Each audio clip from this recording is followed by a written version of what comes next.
Warahmatullahi ta'ala wabarakatuh. Alhamdulillah. Alhamdulillahilladzi nazzala al-furqan ala 'abdihi liyakuna lil'alamina nadhira. Walladzi arsala rasulahu bil huda wa dinil haqq liyudhhirahu 'ala ad-dini kullihi walau karihal kafirun. Ashhadu an la ilaha illallah wahdahu la syarika lah. Wa ashhadu anna Muhammadan 'abduhu wa rasuluh. Allahumma salli wa sallim ala sayyidil mursalin wa ala alihi wa sahbihi ajma'in. Subhanaka la ilma lana illa ma 'allamtana innaka antal alimul hakim. Wa la hawla wa la quwwata illa billahil aliyyil azim. Rabbi shrah li sadri wa yassir li amri wahlul 'uqdatam min lisani yafqahu qawli, amma ba'd. Qala Allah Ta'ala fil kitabihil karim, a'udzu billahi minasy syaithanir rajim. Al-haqqu min rabbik fala takunanna minal mumtarin. Shadaqallahul azim. Wa qala Rasulullah sallallahu alaihi wasallam, ballighu anni walau ayah. Yang berbahagia Puan Moderator, yang berbahagia Puan Rosni Yati selaku Presiden Gema Yasin Nur Iman dan seluruh para AJK-nya, dan seterusnya para muslimin dan muslimat yang mudah-mudahan dirahmati oleh Allah. Alhamdulillah, kita bersyukur pada Allah. InsyaAllah pada pagi ini kita sambung pengajian kita yang berdasarkan kitab Tafsir Nurul Ihsan jilid yang ketiga. Dan insyaAllah pada hari ini kita sambung pada muka surat 30. Muka surat 30. Muka surat 30 baris yang ketiga daripada atas. Muka surat 30 baris yang ketiga daripada atas. Baik, kita ambil ayat yang di hujung sekali dalam kurungan itu. Baik, firman Allah Ta'ala, a'udzu billahi minasyaitonir rajim. Inna a'tadna jahannama lil kafirina nuzula. Qul hal nunabbi'ukum bil akhsarina a'mala alladhina dhalla sa'yuhum fil hayatid dunya wa hum yahsabuna annahum yuhsinuna sun'a. Ulaika alladhina kafaru bi ayati rabbihim wa liqa'ih fahabitat a'maluhum fala nuqimu lahum yawmal qiyamati wazna. Dzalika jazaohum jahannam bima kafaru wattakhadhu ayati wa rusuli huzwa. Yang bermaksud, inna a'tadna jahannama lil kafirina nuzula. Kerana bahawa kami telah sedia neraka Jahannam bagi segala kafir-kafir itu tempat duduk. Baik. Jadi para muslimin dan muslimat, pada pengajian yang lepas dan kita masuk pada ayat Allah yang berkaitan tentang ancaman Allah kepada golongan yang kafir. Pada golongan yang kafir yang ingkar pada Allah Ta'ala, mereka yang mendustakan, yang hati mereka ni tertutup, dan hati mereka tertutup, yang mana mereka buta, tidak mengenal Allah, tidak mengenal Al-Quran. Dan pada waktu yang sama mereka ni golongan manusia yang tidak suka mendengar apa-apa yang disampaikan oleh Nabi SAW.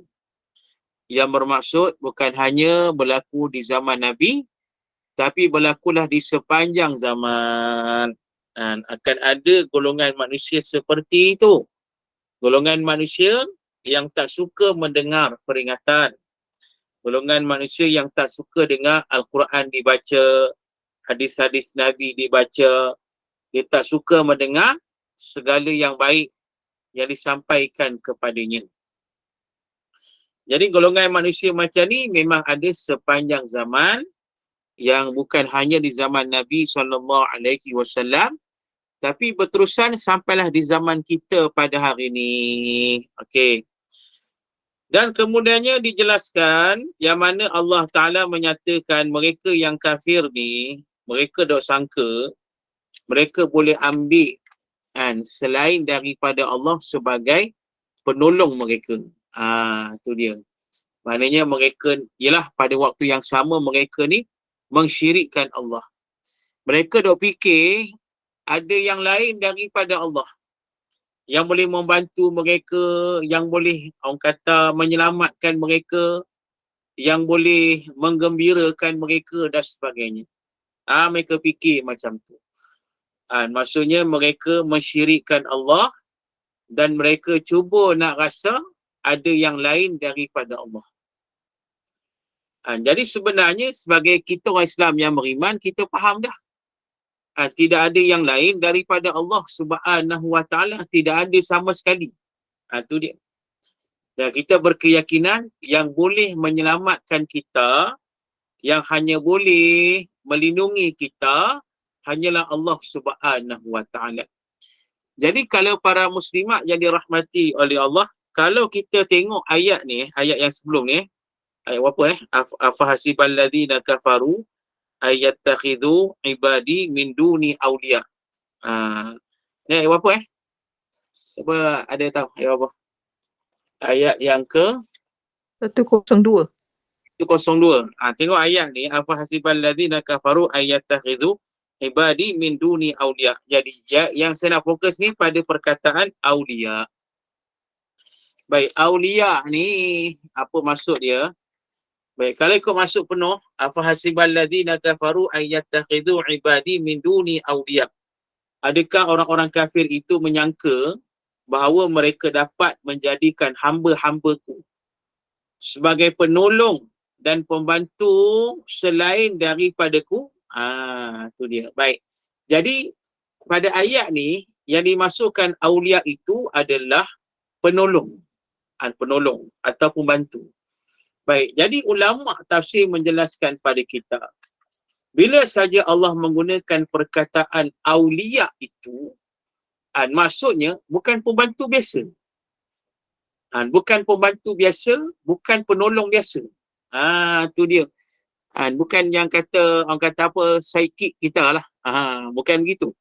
Tapi nak kata, yang dimasukkan di sini, bila kata awliya, maknanya mereka jadikan benda tu sebagai pembantu mereka yang amat-amat mereka bergantung. Tu dia. Ataupun mereka kasih kepada pembantu itu. Mereka kasih. Maknanya mereka dah ambil lain daripada Allah sebagai pembantu, yang mereka anggap pembantu ni segala-galanya. Yang mereka kasih pada pembantu ni. Maknanya betul-betul mereka ni duk fokus kepada pembantu ini. Tu. Boleh nak katalah memuja ke, percaya ke. Tu. Macam kita sebut kan, awliya Allah. Awliya Allah ni para wali Allah. Para wali Allah ni maksudnya apa? Para kekasih Allah. Tu. Awliya juga disebut perkataan awliya. Pasal awliya ni para kekasih Allah. Para kekasih. Maknanya mereka bukan sekadar pembantu biasa, mereka bukan sekadar penolong biasa yang dijadikan ni, tapi mereka cukup kasih ni, kasih. Mereka menjadi sangat kasih kepada benda-benda tersebut, kepada makhluk-makhluk tersebut. Tu dia. Sampai kalau makhluk-makhluk tu buat benda yang sangat tak elok, sangat salah sekalipun, mereka tetap duk sanjung makhluk-makhluk itu. Itulah dia. Walaupun dah jelas perbuatan itu perbuatan yang sangat dilarang, tak boleh pun. Dan memang bercanggah dengan Islam, bercanggah dengan agama Allah, agama kita ni. Tapi mereka tetap duk sanjung-sanjung pembantu itu. Mereka tetap duk sanjung-sanjung yang mereka bergantung itu. Inilah yang dimasukkan oleh Allah. Maknanya mereka sudah mengambil makhluk lebih daripada Allah Subhanahu Wa Taala. Maknanya mereka dah ambil makhluk dan mereka menolak tepi Allah Subhanahu Wa Taala. Ini maksud dia. Jadi menyebabkan mereka sanggup mati, sanggup buat apa saja untuk makhluk tersebut. Sanggup. Sanggup ikut cakap apa saja makhluk tersebut, sanggup. Ni dia. Walaupun jelaslah benda yang dibuat tu salah, makhluk tu buat benda tak elok, benda yang salah, benda yang bercanggah, bahkan benda yang tak masuk akal pun. Tapi dok percaya juga, dok ikut juga. Tu dia. Pasal apa? Allah sebut tadi aulia dah dijadikan pembantu yang dikasih sangat. Tu. Ni bahaya ni. Memang sampai tahap ni boleh jadi syirik lah. Sampai tahap ni boleh jadi syirik, boleh merosakkan iman, boleh merosakkan akidah. Kena hati-hatilah kita ni. Pasal kita kena ingat tidak ada yang boleh membantu kita melainkan Allah Subhanahu Wa Taala. Ini pegangan kita. Ini i'tiqad, keyakinan, kepercayaan kita. Tidak ada dah. Tidak ada yang sesuatu yang boleh menyelamatkan kita. Tidak ada yang boleh selamatkan kita. Tidak ada yang boleh lindung kita. Tidak ada yang boleh pelihara kita. Hanya melainkan Allah Subhanahu Wa Taala. Tu dia. Muslimin dan muslimat yang dirahmati oleh Allah Ta'ala. Nak kata benda, nak kata makhluk semua ni hebat tara mana pun, mereka tetap tidak ada kekuatan. Nak kata hebat macam mana sekalipun, walaupun mereka ni luar biasa, walaupun mereka ni bijak, pandai, walaupun mereka ni kuat yang amat, tu. Macam mana sekalipun, mereka tetap masih sebagai makhluk. Bila kata makhluk, maka ada kelemahan, ada kekurangan, ada kesilapan, ada keburukan, semua ada.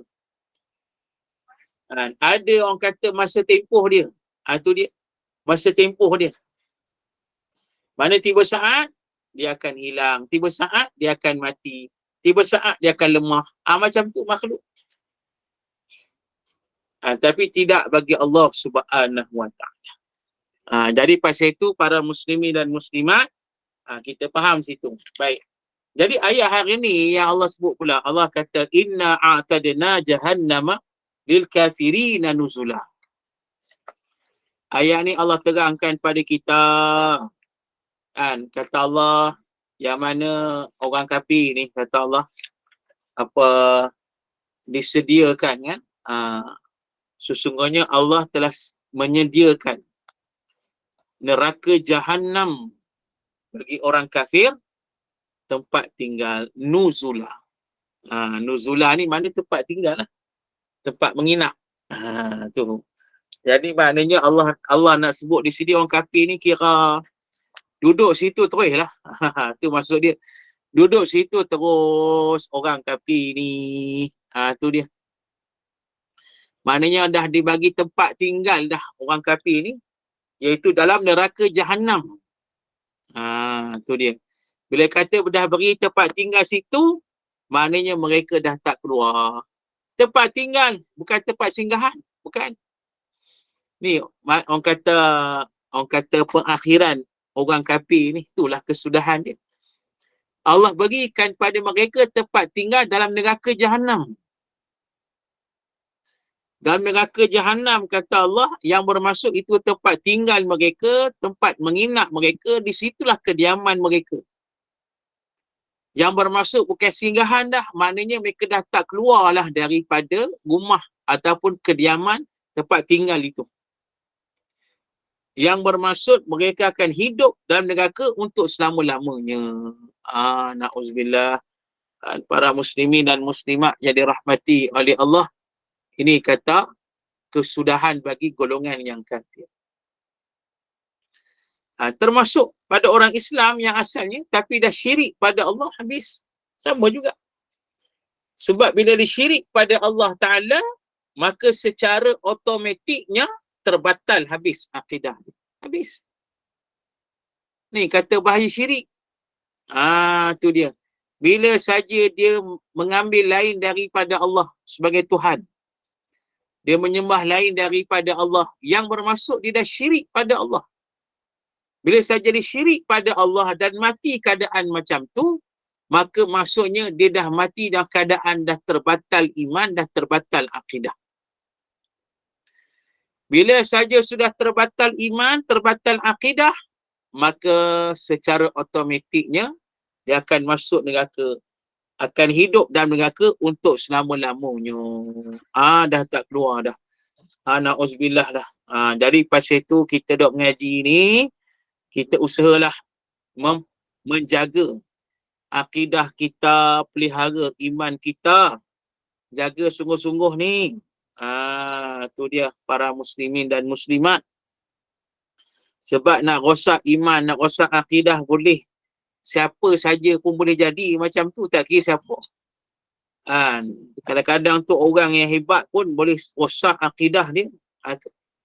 Yang kita dok baca satu sejarah yang berlaku di mana, di Lubnan ke apa. Ada seorang ulama tahun dulu, yang seorang ulama yang mengarang kitab sebagainya, tapi akhirnya telah murtad daripada Islam. Dia, cuba kalau baca, boleh tengok Google, ada kisah dia kan. Kisah seorang ulama daripada Lubnan, tak silap saya, yang dah karang kitab sekian-sekian, digelar sebagai syekh dah, ulama dah. Tapi akhirnya istihar diri dia sebagai etis. Istihar dirinya sebagai etis. Orang yang tak percaya pada agama, yang tak percaya ada kewujudan Tuhan. Tu dia. Padahal dah bertaraf ulama tu. Tu kata bahaya tu.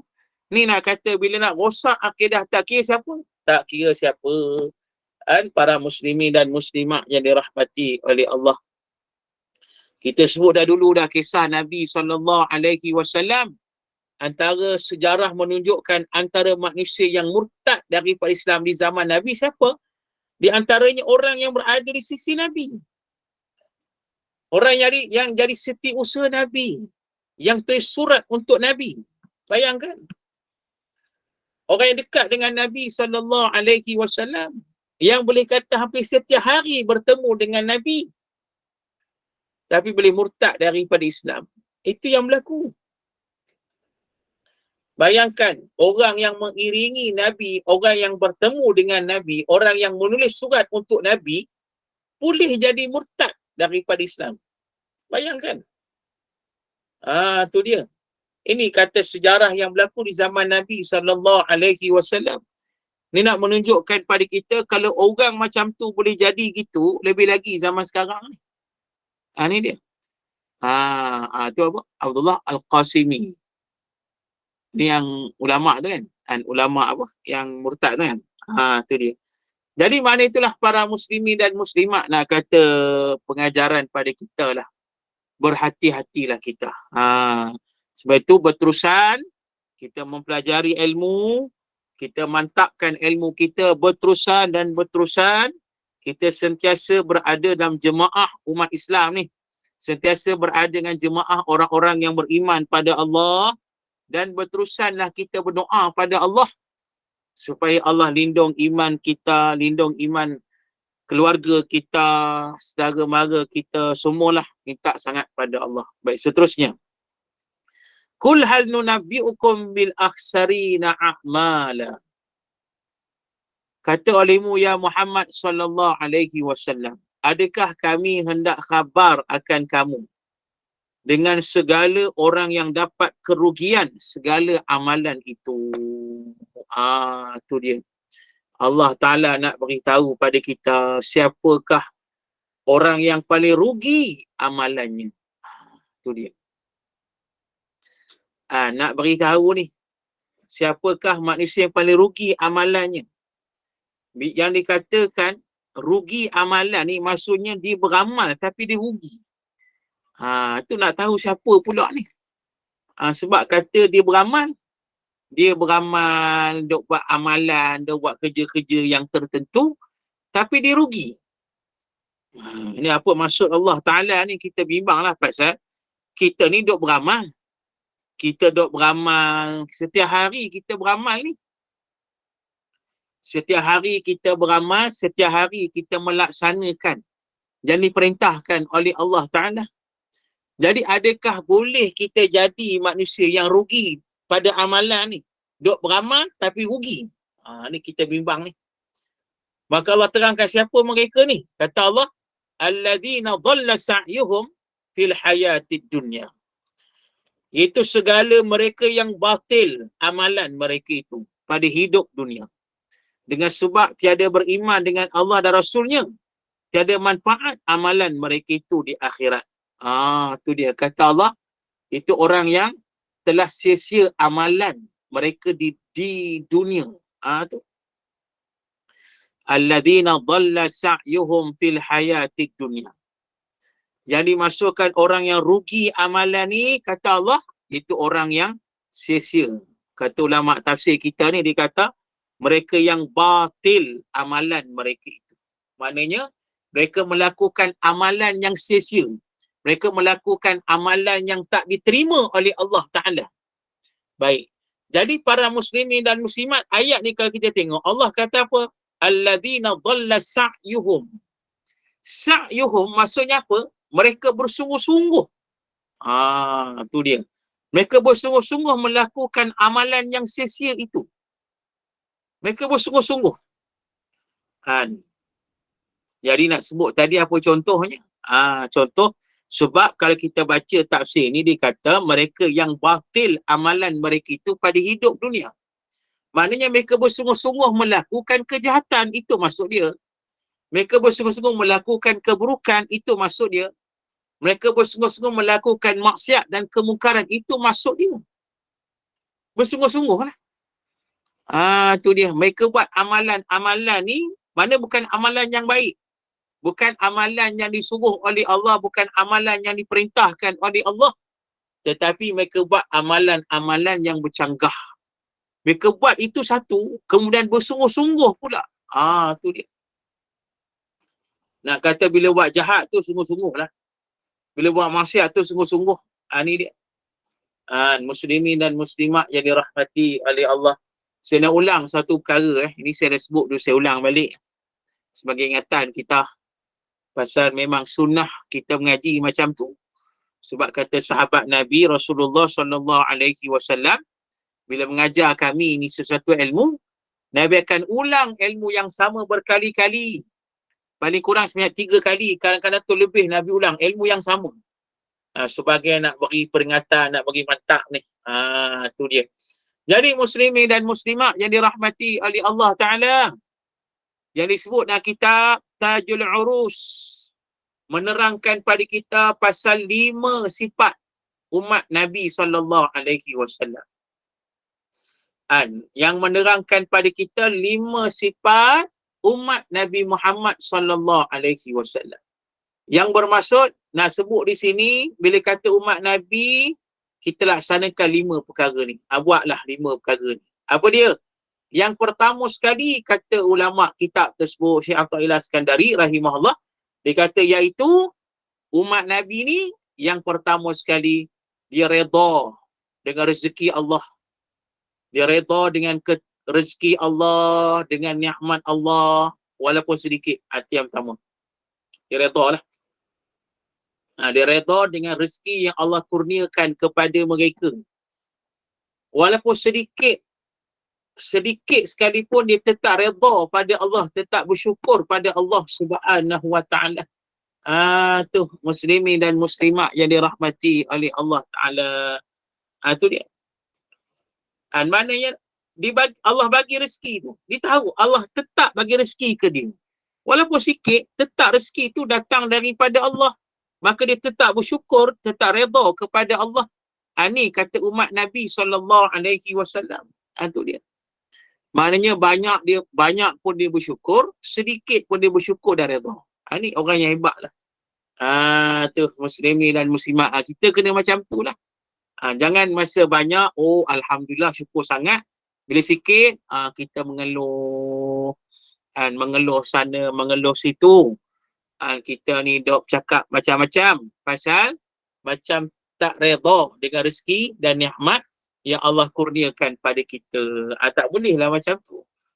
Muslimin dan muslimat. Jadi kita ni umat Nabi SAW, kita redha. Itu yang pertama. Yang kedua, kata Nabi, kata ulama kitab Syekh Atha'illah, iaitulah kita ni meninggalkan makanan yang halal berlebih-lebihan. Itu yang kedua. Tinggalkan makan makanan yang halal. Makanan yang halal berlebih-lebihan. Itu dia. Jadi kalau ada orang nak pedajar saya, Dia boleh potong setakat tu. Saya kata tinggalkan makan makanan halal. Dia potong yang tu, lepas tu dia viral. Dia kata ustaz, dia kata jangan makan makanan halal. Boleh jadi gitu tak? Tu setengah orang hari ni kan, muslimin dan muslimat yang dirahmati oleh Allah. Tu orang yang tak ada etika lah. Tu. Yang disebutkan tadi, tinggalkan makan makanan yang halal berlebih-lebihan.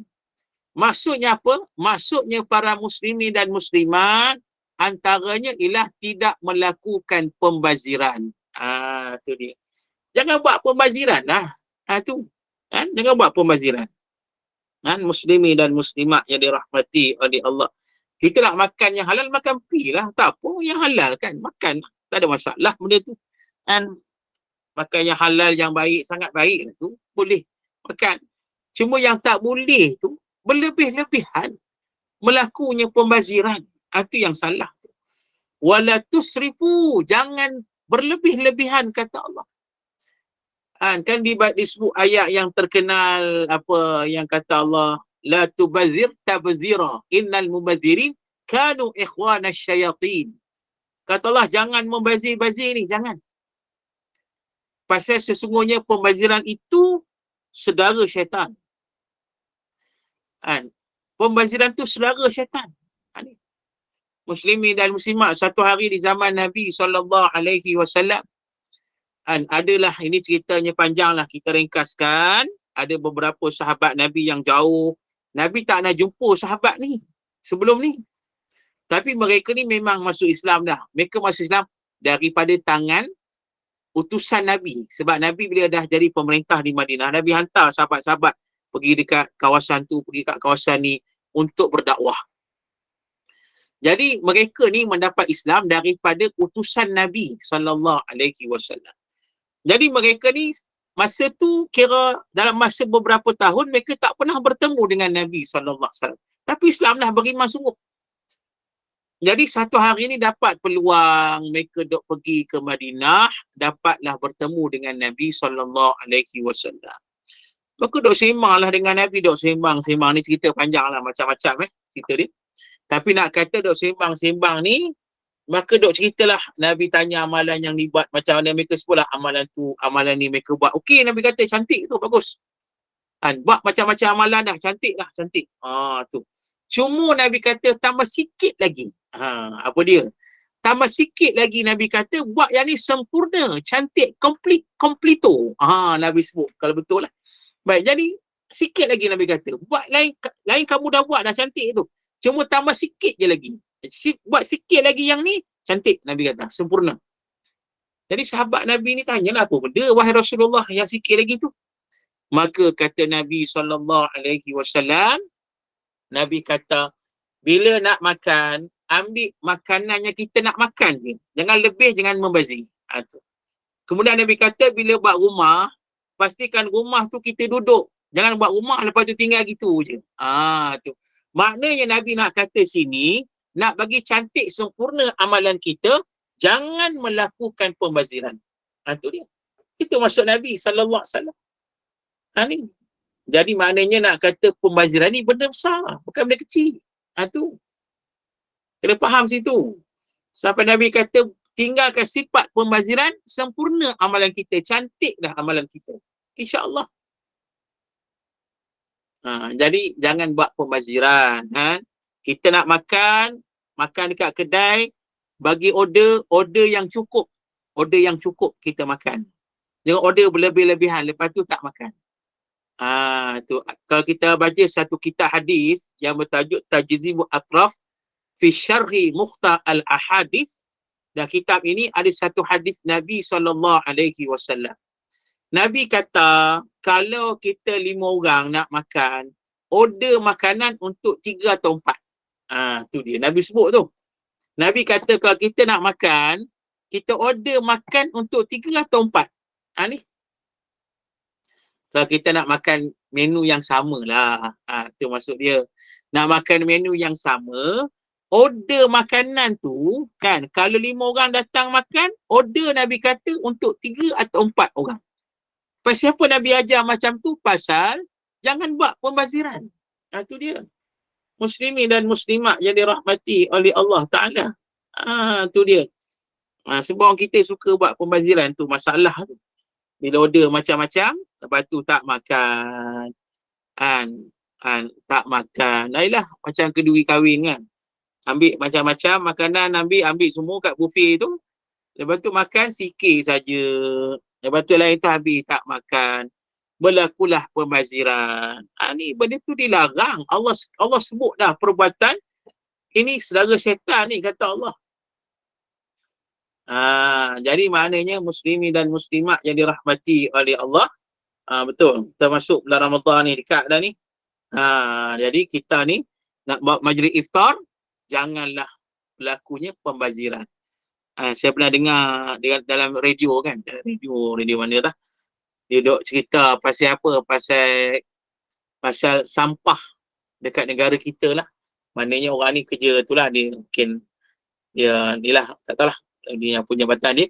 Tapi dia kata setiap bulan memang sampah kita sampai kira ributan, mungkin ratus-ratus ributan lah sampah dibuang.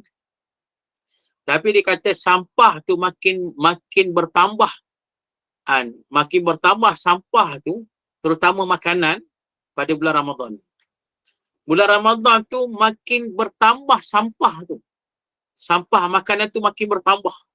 Pasal apa jadi macam tu? Pasal orang buat pembaziran. Tu. Buat pembaziran. Ni.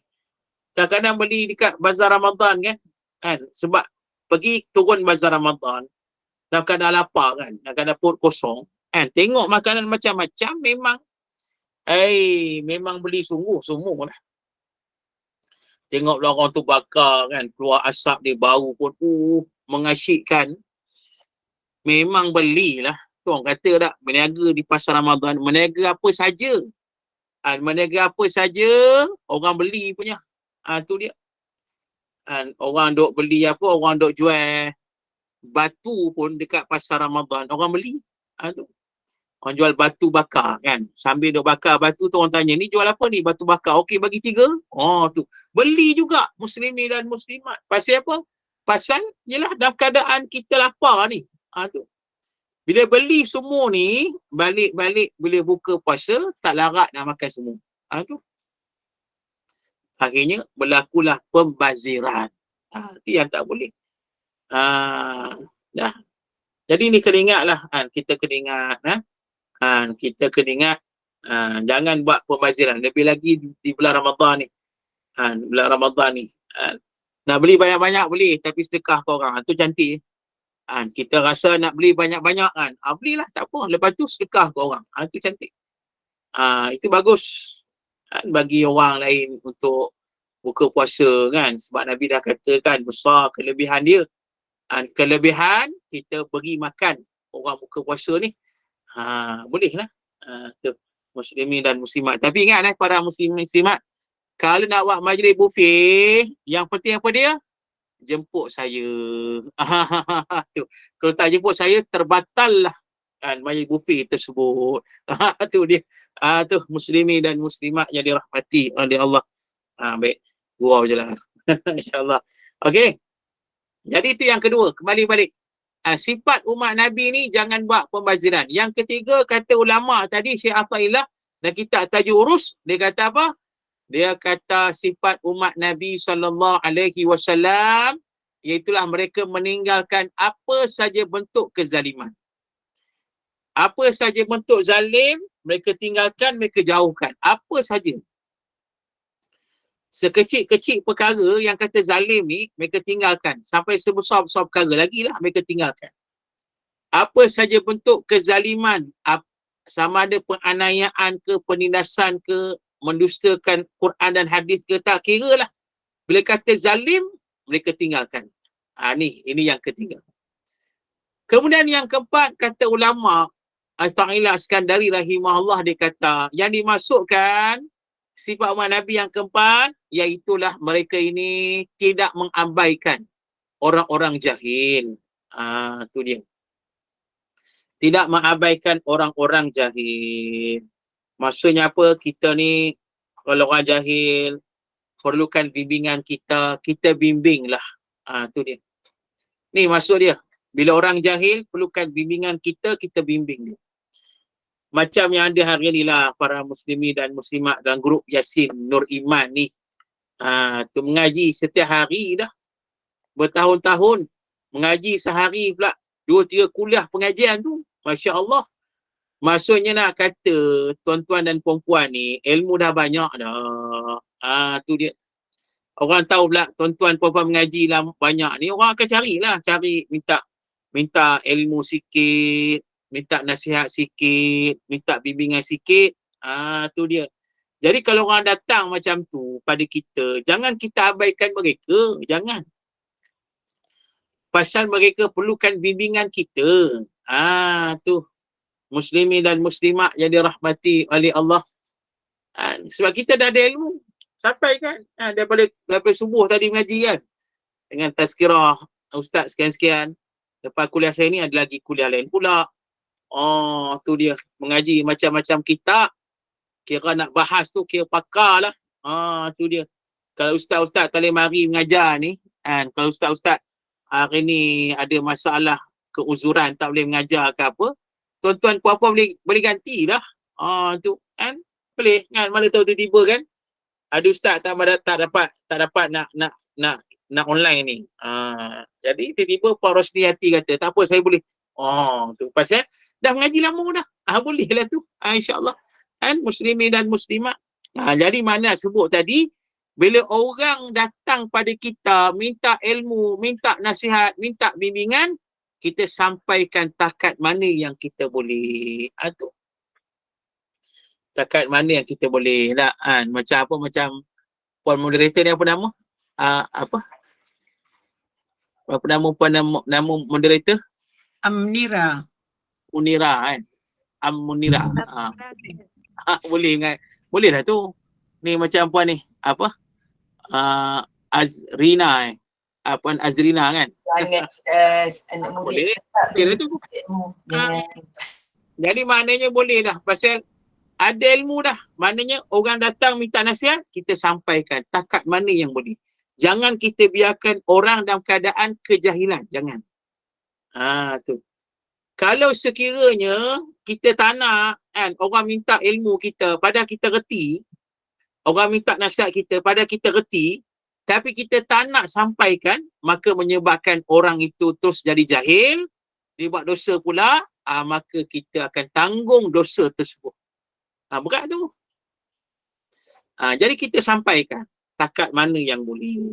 Muslimi dan muslimat yang dirahmati oleh Allah. Tapi kena ingatlah, kalau nak mengajar macam saya ni, nak mengajar kuliah-kuliah ke boleh, tapi kena ambil tauliah lah. Kalau tak ada tauliah nanti, tak boleh pula kan. Ni sekarang isu panas ni.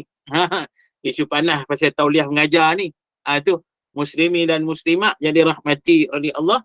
Jadi itulah nak sebut itu sifat yang keempat.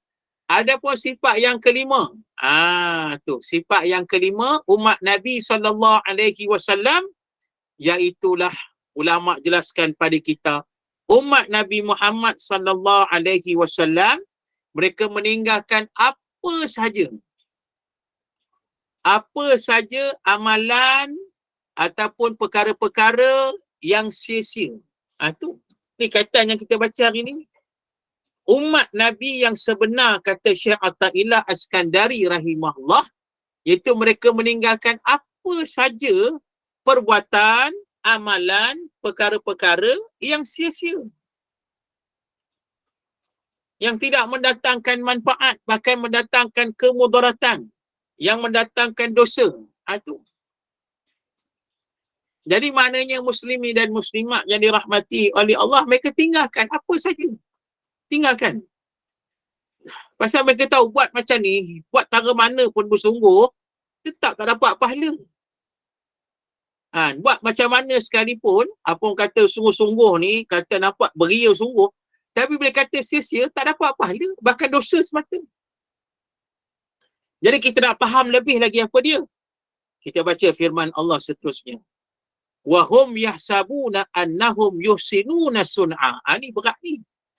Dan mereka itu sangka bahawa mereka itu elok amalan yang mustahak balasan syurga. Apa maksud dia? Kata Allah, orang yang sia-sia amalan ni, bila mereka buat benda-benda tu, mereka merasakan amalan mereka ni betul. Tu dia. Mereka dok sangka yang mereka buat ni, amalan mereka ni betul. Mereka sangka mereka buat kebaikan. Tu. Ni yang masalah ni. Macam hari ni contoh ni saya sebut juga Muslimin dan Muslimat. Contoh hari ni. Minta maaf yang marah api lah Apa macam hari ni contoh. Macam isu tauliah ni Muslimin dan Muslimat. Kita dok tarik tauliah ustaz tu, kita dok sekat ustaz tu mengajar, kita rasa benda tu baik. Padahal benda tu salah. Tu. Sungguh Muslimin dan Muslimat. Kita apa salah kita bagi tauliah sementara, tauliah khas. Benda tu kan ada. Ni. Kita kata ni nak elak daripada politik, nak elak daripada pergaduhan. Betul sungguh ke tu? Ada dengar tak ceramah ustaz-ustaz tu? Ni persoalan dia. Muslimin dan Muslimat. Tu. Saya cerita pasal apa? Saya pernah kena. Hampir setahun saya talim mengajar para Muslimin dan Muslimat. Hampir setahun. Ditarik tauliah. Orang fitnah kata kita berpolitik. Pelik sungguh. Saya tanya balik. Dengar tak kuliah saya, dengar tak ceramah saya, pernah dengar tak saya cerita politik dan surah masjid? Tu. Ni. Ditarik tauliah macam tu je. Cukup hina kita ni. Padahal kita ambil tauliah cara baik Pergi ambil tauliah cara baik, pergi ambil interview. Lepas kita lulus, dapat tauliah. Saya ingat lagi interview saya dulu tu, Timbalan Mufti, Selangor. Ni. Kita lulus. Ni. Lepas tu boleh pula cakap. Kata ni ustaz-ustaz ni begini-begini. Sampai surah masjid saya kata ustaz, kami ada rakaman ceramah ustaz lah. Kita akan hantar ke Jabatan Agama, tunjuk bukti. Ustaz ceramah tak pernah sentuh politik. Tu. Ni. Setahun saya talim mengajar. Ni. Pengalaman saya. Ni. Para Muslimin dan Muslimat yang dirahmati oleh Allah. Tapi Alhamdulillah sekarang dapat balik lah. Dapat balik lah tauliah tu. Bila dah siasat balik kan. Tu. Kita dah cerita betul-betul kan. Bagi surat sekian-sekian. 2 kali bagi surat rayuan. Semata nak mengajar tu. Bagi surat yang rayuan. Ini pengalaman kita. Ni. Jadi saya memang orang kata benda macam ni saya sedih lah kan. Bila kita dengar ustaz-ustaz ni tak boleh nak mengajar. Pasal tak boleh. Sebab mereka dok anggap benda tu benda betul. Halang tu betul. Tengok pada waktu yang sama konsert boleh. Mereka kata ni benda ni betul. Mereka buat kebaikan. Nak berkonsert ni untuk berhibur, nak seronok bagi orang kita seronok. Mereka dah kata mungkin benda ni betul. Ni. Ni kata Allah pada ayat ni. Kita kaitan pada ayat ni. Ni. Muslimin dan Muslimat yang dirahmati oleh Allah Ta'ala. Tu kena ingat ni. Ni kata Allah, mereka fikir yang mereka buat tu kebaikan. Mereka fikir macam tu. Padahal mereka ni dah sesat, kata Allah. Habis. Tu. Muslimin dan Muslimat yang dirahmati oleh Allah. Saya memang setuju Saya memang setuju kalau kita ustaz-ustaz, ustazah-ustazah nak mengajar, kena ambil tauliah. Itu saya setuju. Memang saya setuju. Tak ada masalah. Kena ambil tauliah. Saya nak mengajar, saya duduk Perak sekarang ni pun, saya nak mengajar Perak pun, saya ambil tauliah. Saya dah ambil periksa tauliah. Memang kena ambil tauliah. Saya sokong, tauliah tu memang kena ambil. Sebagai untuk orang kata nak jaga kalau ustaz ni ajar sesat ke apa sebagainya. Tapi jangan senang-senang. Dia dah ada, ustaz tu dah ada tauliah. Senang-senang nak tarik balik. Padahal ustaz tu tak buat salah apa pun. Sekadar mengajar ilmu yang betul kan. Tu dia. Orang pun tahu ustaz ni macam mana kan. Ni Muslimin dan Muslimat. Jadi benda macam tu patut tak berlaku lah. Benda tu patut tak berlaku. Cuma kadang-kadang ni kita kesian pada pihak Jabatan Agama tu. Mereka kadang-kadang benda macam ni mereka tak nak buat pun kan. Tapi disebabkan diarah, dipaksa kan. Mereka terpaksa buat lah. Pasal mereka bekerja. Itu realiti lah kan. Kita kesian juga. Tu Muslimin dan Muslimat yang dirahmati oleh Allah. Tu cerita sikit lah. Isu panah ni. Sebab apa? Sebab ilmu disekat. Ingat firman Allah, wa man azlamu mimman mana'a masajidallah ayyuzkara fiha ismuhu wa sa'a fi kharabiha. Ulaika ma kan lahum ayyadkhuluha illa khaifin lahum fid dunya khizyun wa lahum fil akhirati adzabun azim. Ni ayat ni Allah bagi amaran ni. Allah kata orang yang zalim sangat ni siapa? Orang yang menghalang manusia ingat Allah di masjid. Tu dia. Dihalang majlis ilmu supaya orang tak ingat Allah di masjid. Zalim kata Allah orang macam ni. Dengan perbuatan dia ni meruntuhkan institusi masjid kata Allah. Orang macam ni kata Allah, dia tak layak masuk masjid kata Allah. Yang boleh masuk masjid ni orang yang takut pada Allah je. Allah sebut lagi mereka ni lahum fid dunya khizyun, dekat dunia hina kata Allah, hina puak-puak ni. Walahum fil akhirati azabun azim, di akhirat dapat azab yang dahsyat. Ni amaran Allah. Tu kena peringatlah muslimin dan muslimat. Baik, jadi kembali pada kitab kita. Baik, jadi mereka berasa yang mereka buat ni kebaikan. Padahal yang mereka buat itu kesalahan besar, kemaksiatan, bahkan sia-sia belaka. Baik, firman Allah lagi. Ulaikal ladzina kafaru bi ayati rabbihim wa liqa'ihi. Bermula mereka itu segala mereka yang kafir dengan segala ayat tauhid Tuhan mereka itu daripada Quran dan lainnya. Dan yang kafir dengan pertemuan hari kiamat, dengan bangkit kubur dan hisab dan balasan pahala dan seksa. Ni kata Allah ni. Kata Allah ni golongan manusia yang terpedaya ni. Kata Allah mereka ni kafir dengan ayat Allah. Kalau kita tengok ayat ni, Allah kata mereka ni dua benda yang mereka buat, dua benda besar. Apa dia? Yang pertama, ingkar ayat Allah. Yang kedua, ingkar dengan pertemuan dengan Allah di akhirat nanti. Maksudnya mereka ingkar dengan akhirat. Ni dua lah. Mereka duk berani buat macam-macam ni pasal apa? Pasal mereka ingkar yang ni lah, ingkar dua ni. Tu mereka rasa mereka buat kebaikan padahal mereka buat dosa. Mereka buat ni pasal apa? Pasal mereka ingkar dua ni. Iaitu ingkar dengan ayat Allah dan ingkar dengan pertemuan di akhirat nanti. Tu. Ni puncanya kata Allah. Muslimin dan muslimat yang dirahmati oleh Allah Ta'ala. Tu. Sebab kalau mereka yakin pada ayat Allah, mereka tak berani buat benda yang tak elok ni. Kalau mereka yakin akan bertemu dengan Allah di akhirat, mereka tak berani buat dosa, buat maksiat, buat mungkar, tak berani. Tu. Jadi mereka berani buat macam tu pasal apa? Pasal mereka ingkar. Mereka ingkar. Ingkar dengan ayat Allah dan ingkar dengan pertemuan di akhirat, di mahsyar nanti. Tu dia. Inilah orang kata punca utama. Punca utama. Ini yang kita sebut tadi, yang awal-awal tadi tu. Yang mereka tak mau dengar ayat Quran dibaca. Mereka tak mau dengar ayat Allah. Mereka kepanasan bila ayat Allah dibaca kepada mereka. Tu. Muslimin dan muslimat yang dirahmati oleh Allah. Jadi nak kata ni lah. Mereka ingkar dengan ayat Allah dan ingkar dengan akhirat. Pertemuan dengan Allah di akhirat nanti. Jadi yang berat ni Allah kata apa? Fahabitat a'maluhum. Ni berat. Berat. Pasal apa kata berat? Pasal maksud dia maka batal segala amalan mereka itu sebab kufur mereka itu. Tu. Maknanya apa para muslimin dan muslimat? Ayat ni Allah tak tuju pada orang kafir. Ni. Yang kafir itu terang kafir dah. Ni Allah tuju pada siapa ni? Allah tuju pada orang Islam yang ingkar. Pasal tu Allah kata fahabitat a'maluhum. Bila diingkar macam tadi, dia ingkar ayat Allah, dia ingkar akhirat, apa yang berlaku? Maka terbatal semua amalan dia. Habis. Yang beramal ni orang Islam. Kafir mana ada amalan. Baik tak amal pun tak dikira amalan pasal dia kafir. Tu. Jadi maksudnya ayat ni yang Allah kata kafaru, kafir, kataan kufur ni ditujukan pada orang Islam yang ingkar. Na'udzubillah. Muslimin dan muslimat. Bayangkan kata Allah, fahabitat a'maluhum.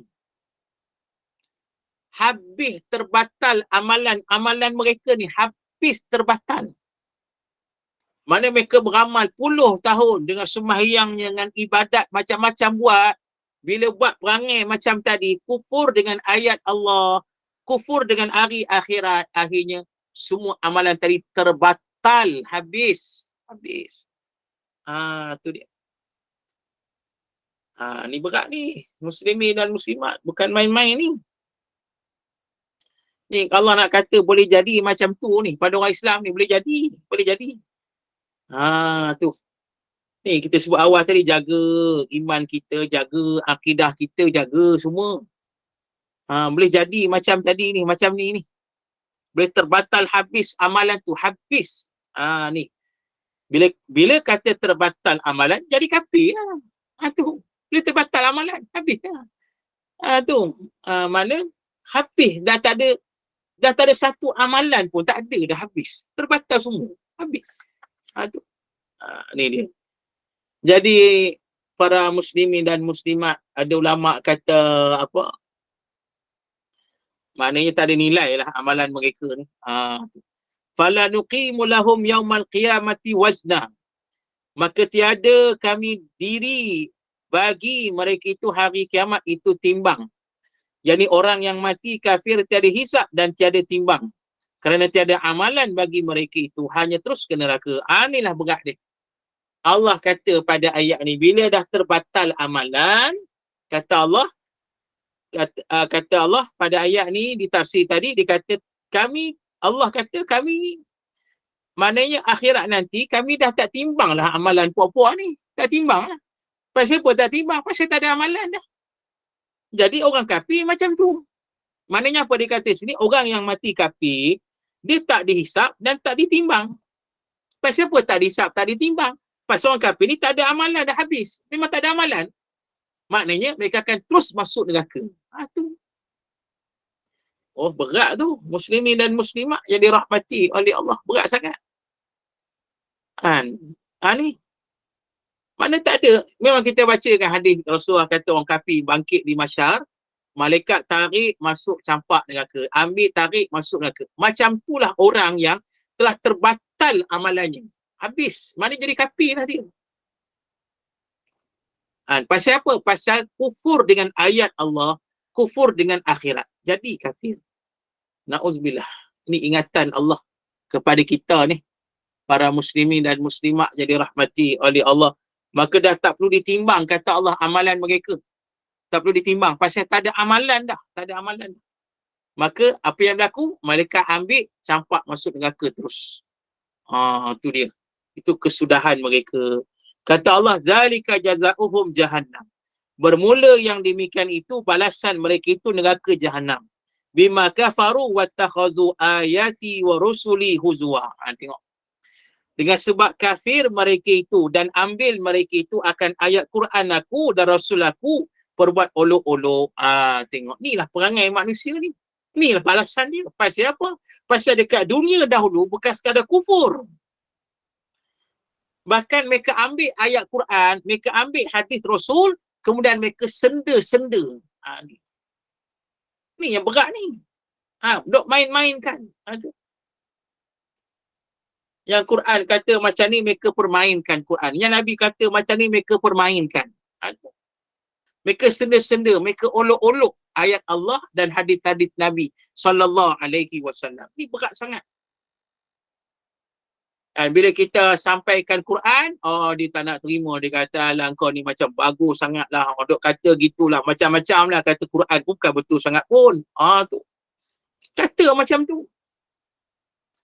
Bila baca hadis pula, kata pula macam tu, hadis Nabi ni pun, alah bukan semuanya betul. Ni, muslimin dan muslimat ni bahaya sangat ni. Kata Allah ni manusia macam ni habis. Jadi kita hati-hatilah, jaga-jaga diri kita, keluarga kita. Pasal itu kita sangat perlukan ilmu. Dengan ada ilmu kita akan ketahuilah perkara-perkara yang besar macam ni. Baik, jadi para muslimin dan muslimat, cukup sekali itu. Jadi jika ada apa persoalan, dipersilakan. Silakan, kiranya ada persoalan.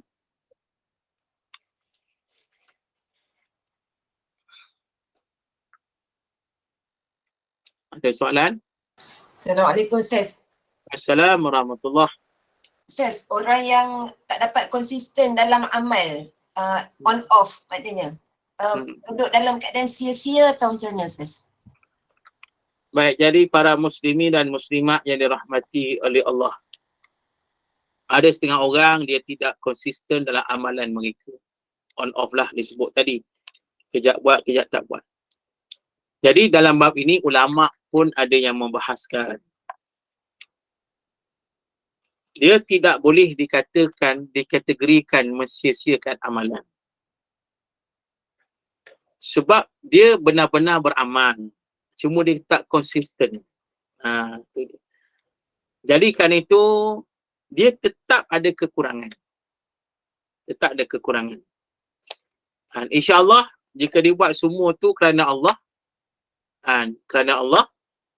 amalan-amalan itu, maka dia tetap dapat pahala. Tapi nak kata muslimin dan muslimat yang dirahmati oleh Allah, sekiranya dalam bab benda wajib, dia tak konsisten, yang tu tak boleh. Tu tak boleh. Benda wajib kena konsisten. Macam disebut tadi, tetap menutup aurat. Menutup aurat kena konsisten. Benda tu wajib. Tak boleh kata, orang kata apa, tak boleh kata apa, orang kata pergi masjid, tutup aurat macam ni. Pergi kerja, tak tutup aurat. Tak boleh. Benda wajib, kena tutup aurat. Kena buat. Walaupun di mana. Sebab itu, perintah Allah yang wajib. Macam solat lah. 5 waktu, benda yang fardu. Jadi kena jaga. Tu. Jadi kita bimbang lah kalau benda wajib ni kita tak konsisten, takut amalan yang kita buat tak diterima oleh Allah. Kita bimbang situ. Melainkan kalau kita ni terpaksa tak boleh buat apa, lain cerita lah. Macam dah soal menutup aurat tadi, mungkin dipaksa jangan tutup aurat sekian-sekian. Tu lain cerita. Ni, tapi kita tidak ada apa-apa yang menghalang kita. Jadi kena yang wajib kena konsisten. Macam mana sekali tu. Macam dalam bulan Ramadan ni kan, puasa Ramadan wajib bersungguh-sungguh buat, bangun sahur, semua jagalah sampai ditambah dengan perkara sunat, bertadarus, bertarawih semua. Tapi keadaan aurat tetap tak dijaga, sia-sia tak Ustaz amal tu. Dia para muslimin dan muslimat, kali ni memang berlaku khilaf para alim ulama. Sebab orang kata kewajipan tu kena buat menyeluruh. Yang kata puasa Ramadan buat, kemudiannya tutup aurat.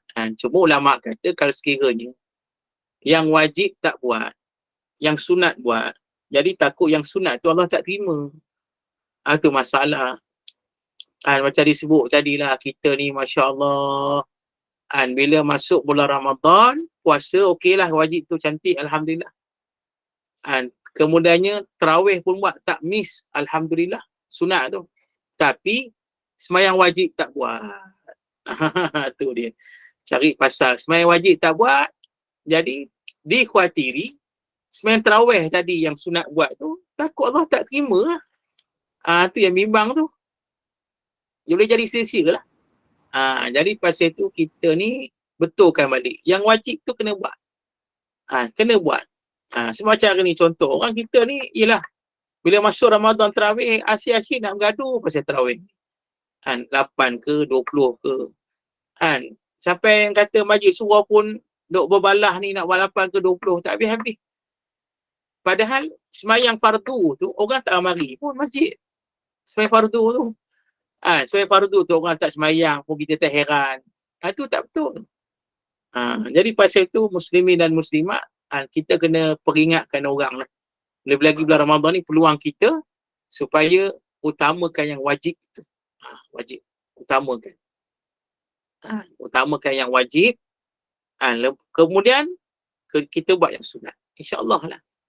Jadi Allah terima sebab sunat itu dia amalan ibadat yang menopak. Tu bahasa kita lah. Menopak ibadat wajib kita. Tu dia. Nak bagi cantik lagi. Tu. Jadi memang kita buat sunat tu memang bagus sangat lah.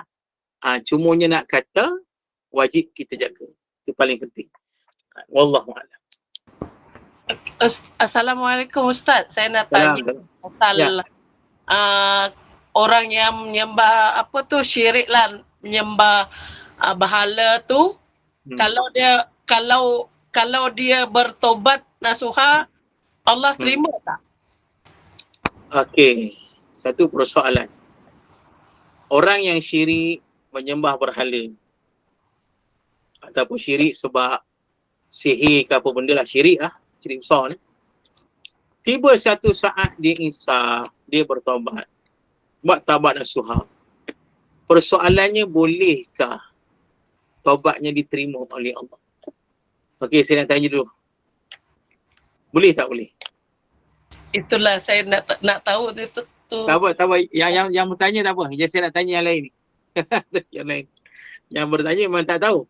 Yang lain ni. Allah sentiasa menerima taubat hamba-Nya selagi belum sampai sakaratul maut. Tapi itulah, taubat nasuha ni tak boleh patah balik. Kena sungguh-sungguh. Wallahu a'lam. Itu satu. Terima kasih. Satu respon. Ada respon lain lagi? Boleh. InsyaAllah boleh Ustaz. InsyaAllah Allah tu kan maha Boleh. pengampun. Apa yang ayat Syahadah Quran balik Ustaz. Syahadah Okey. balik. Okey. Yang ada ayat Quran kata apa? Ya Allah tak terima, ya Allah terima dosa semua taubat melainkan dosa syirik itu macam mana? Kecuali syirik yang berulang sekali dia Allah terima taubat dia Ustaz. Syirik ni lah. Okey. Macam-macam jawapan lah. Alhamdulillah. Ni dah kata, itu saya sebut tadi, dah berilmu dah masing-masing ni. Okey. Jadi muslimin dan muslimat, dia beginilah. Kalau kita refer pada ayat yang disebut tadi, ayat tentang taubat syirik kan, Allah tak terima melainkan dosa syirik kan. Tu. Saya tengok ayat surah An-Nisa kot tengok saya ada ayat tu yang menerangkan Allah menerima semua dosa taubat melainkan dosa syirik. Okey. Jadi ulama tafsir kata, tengok pada ayat itu. Ayat itu Allah gunakan perkataan la. Tidak itu la. Yang Allah tak terima tu tidak tu, Allah gunakan perkataan la. La ni la nafi atau la nahi. La nafi lah. La kan. Tidak. Dan Allah tidak gunakan perkataan lan. Lam nun. Jadi ulama tafsir kata, maksudnya apa? Maksudnya, bila Allah gunakan perkataan la, maknanya orang yang syirik masih boleh lagi bertaubat pada Allah. Syaratnya dia kena mengucap balik kalimah syahadah. Tu dia. Sebab kalau Allah gunakan lan tu tak boleh buat apa lah. Lan tu memang nafi abad, selama-lamanya tak boleh buat apa dah. Kira Allah terus kira kata putus, memang tak terima dah. Kau buatlah macam mana taubat pun, kau menangis darah pun Allah tak terima. Itu kalau Allah gunakan lan, tapi Allah tak guna lan, Allah kata la saja. Jadi mana ulama tafsir kata di situ dia kena melafazkan. Dia nak taubat, memang dia insaf, dia taubat, minta ampun pada Allah dan kena melafazkan syahadah balik. Maka insya-Allah taubatnya akan diterima oleh Allah. Baik, wallah. Taubat syirik ni beza dia kena syahadah balik tu lah kan kunci Ya, dia. kena syahadah. Sebab memang sepakat ulama kata orang syirik dah terbatal akidah. Habis. Jadi dia kena syahadah balik. Tu dia. Ustaz, syahadah tu nak kena jumpa yang pakar ke Ustaz? Dia tak perlu. Kalau melainkan dia syirik tu terang-terangan. Faham tak? Melainkan disembah patung tu, orang pun akan tahu orang pun akan tahu disembah patung, mungkin viral ke apa benda kan. Kalau jadi macam tu, dia kena ucap syahadah secara umum, diketahui oleh orang, nak pergi jumpa orang pihak berkuasa pun boleh, tak apa. Kalau dia syirik tu dia seorang saja atau seorang dua yang tahu, bila dia insaf, dia mengucap syahadah tu antara dia je seorang dua tu, itu cukup dah. Begitu cara dia. Wallah. Terima kasih Ustaz. Okay, sama insya-Allah. Alhamdulillah. Okey. Puan Rosita, nak tanya ke? Terangkat tangan tu. Oh, ya, okey. Maaf Ustaz, saya tadi Ustaz cakap tentang pembaziran kan. Okey, kalau katakan dalam orang yang berkemampuan lah, macam sekarang kan ramai orang yang mampu, tapi dalam pada yang sama dia cuba untuk tak membazir lah dari segi keperluan dia. Yalah, macam katakan dia beli rumah macam tadi tu, dia beli rumah satu, Ada dia mampu beli 2-3 rumah, lebih satu, and then untuk keperluan dia lah dari segi dalaman rumah semua tu lah. Tetapi dalam masa yang sama, orang pula akan ada satu lagi istilah yang kata kufur nikmat. Jadi itu yang saya macam muskil lah dekat situ, yang kufur nikmat tu. Baik, kufur Boleh nikmat. Ustaz terangkan? Baik, Terima kasih, kufur nanti sama. Kufur nikmat ni maksudnya orang tak bersyukur. Kufur nikmat bukan masuk dia jadi kafir. Tak. Kufur nikmat ni orang yang tak bersyukur. Tak bersyukur dengan nikmat Allah. Allah bagi rezeki nikmat macam-macam tapi dia tak bersyukur. Tak bersyukur macam mana? Dia buat maksiat. Tak bersyukur ni kata kufur nikmat. Bukannya sampai tahap jadi kafir. Tak. Tapi dia berdosa besar lah. Pasal dia tak bersyukur dengan nikmat yang Allah bagi ke dia. Itu masuk kufur nikmat. Jadi ada pun soal yang disebut tadi, kita mampu. Mampu tak apalah. Kita beli rumah banyak. Tapi yang penting Nabi sebut tadi, jangan beli rumah tak duduk. Itu tak boleh. Beli rumah banyak-banyak boleh. Syaratnya buat benda lain. Nak buat investment ke, nak buat rumah sewa ke, nak buat homestay ke, nak jual balik ke, itu tak apa. Yang salah ni, kata Nabi, yang kata Nabi, bila beli rumah banyak-banyak, lepas tu tak duduk, tak buat apa. Duit banyak sangat. Orang kata lalu kat kawasan perumahan tu nampak cantik je, beli sebiji. Lepas tu pergi tempat lain, beli sebiji. Tapi tak duduk. Itu tak boleh. Itu dilarang oleh Nabi. Jadi maknanya muslimin dan muslimat, kalau kita berkemampuan boleh, tapi jangan buat pembaziran. Macam yalah mungkin macam perempuan kaya-kaya kan. InsyaAllah kaya-kaya kan. Nak beli kereta untuk saya contoh kan. Bagilah kereta sebiji. Alhamdulillah. Itu tak ada masalah benda tu.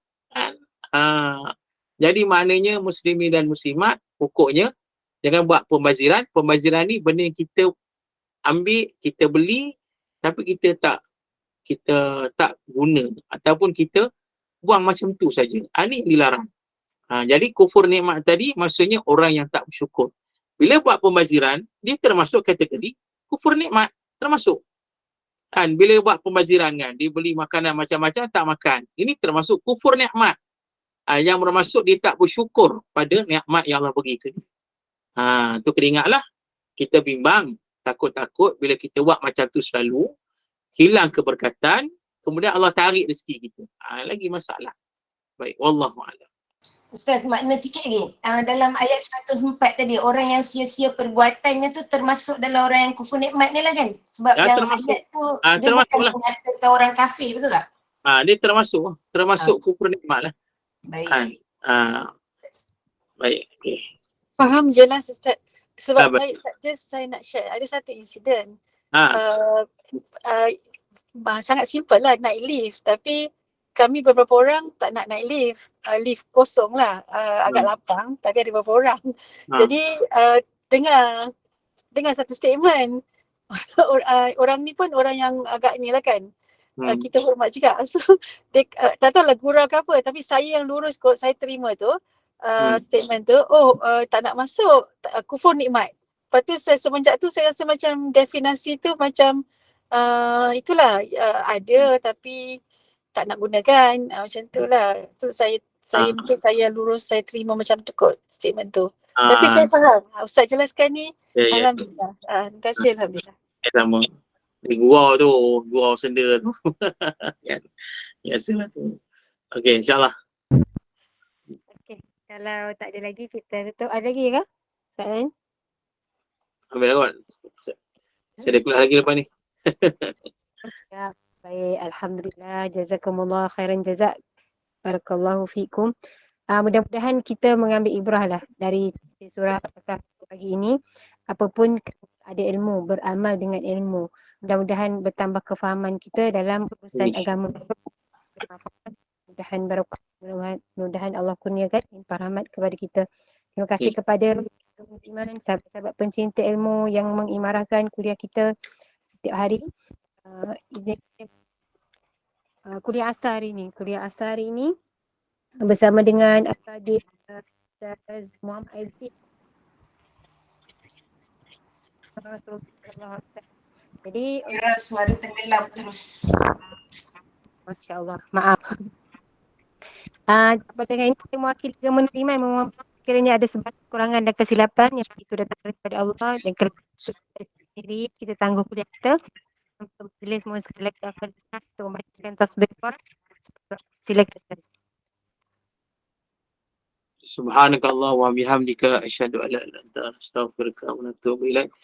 Bismillahirrahmanirrahim. Al-'asri innal insana lafi khusr illa alladhina amanu wa 'amilus solihat wa tawassaw bil haqqi wa tawassaw bis sabr. A'udzu billahi minasyaitonir rajim. Bismillahirrahmanirrahim. Alhamdulillahirabbil alamin wassalatu wassalamu ala asyrafil anbiya'i wal mursalin wa ala alihi washabbihi ajma'in. Radina billahi rabba wa bil islami dina wa bi Muhammadin nabiyyan wa rasula. Allahumma aghnina bil ilmi wa zayyinna bil hilmi wa akrimna bit taqwa wa jamilna bil afiyah. Allahumma inna na'udzubika min zawali ni'matik wa tahawuli afiyatik wa fujaati niqmatik wa jami'i sakhatik. Allahumma inna na'udzubika minal barasi wal junun wal judama min sayyi'il asqam. Allahumma inna na'udzubika min jahdil bala wa darki syaqa wa su'il qada wa syamatatil a'da. Allahumma inna nas'aluka ilman nafi'a wa rizqan tayyiba wa amalan mutaqabbala. Allahumma barik lana fi Sya'ban wa ballighna Ramadan. Alhamdulillah rabbil alamin. Siru ala barakatillah. Assalamualaikum warahmatullahi taala wabarakatuh. Waalaikumsalam warahmatullahi wabarakatuh. Terima kasih banyak Ustaz.